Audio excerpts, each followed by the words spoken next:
Hi అండి, అందరికీ నమస్తే. ఈరోజు మొలకెత్తిన పెసలతో సాలాడ్ ఎలా చేసుకోవాలో వీడియోలో చూద్దాం. సాలాడ్కి కావలసిన పదార్థాలు: మొలకెత్తిన పెసలు, బాదం, బీట్రూట్, క్యారెట్, ఆనియన్, టమోటా, కొత్తిమీర, పచ్చిమిర్చి, నిమ్మకాయ. వేరుశనగపప్పు స్టవ్ ఆన్ చేసి బాండిల్ పెట్టి అందులో వాటర్ పోసి మరిగిన తరువాత కొద్దిగా సాల్ట్ వేసి మొలకెత్తిన పెసలను కూడా అందులో వేసి కొద్దిసేపులు ఉడికించి పక్కకు తీసుకోవాలి.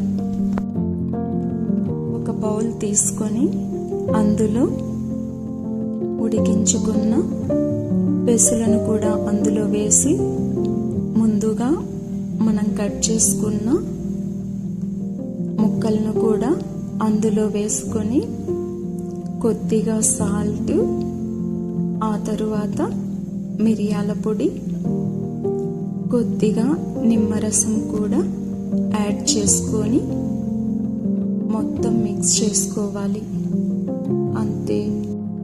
అంతకన్నా ముందు మొలకెత్తిన పెసలు తినడం వలన మనకు రోగనిరోధక శక్తిని పెంచుతాయి, బరువు కూడా నియంత్రణలో ఉంటుంది, ఇందులో పోషకాలు కూడా మెండుగా ఉంటాయి.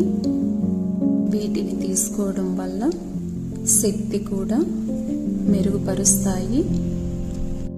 వీటిని మార్నింగ్ టిఫిన్గా కానీ ఈవినింగ్ స్నాక్స్గా కానీ తీసుకోవచ్చు. మొలకెత్తిన గింజలను ప్రతిరోజు కూడా తీసుకోవలసిన అవసరం లేదు, అప్పుడప్పుడు తీసుకుంటే సరిపోతుంది. మొలకెత్తిన పెసలను సాలాడ్గా చేసుకునే ముందు నీటిలో వేసి బాగా కడుక్కోండి. వీడియోలో చూపించిన విధంగా సాలాడ్ ప్రిపేర్ చేసుకోండి. ఎంతో హెల్తీగా, టేస్టీగా. అంతే కదండి, ఎంతైనా మన ఆరోగ్యం మన చేతుల్లో.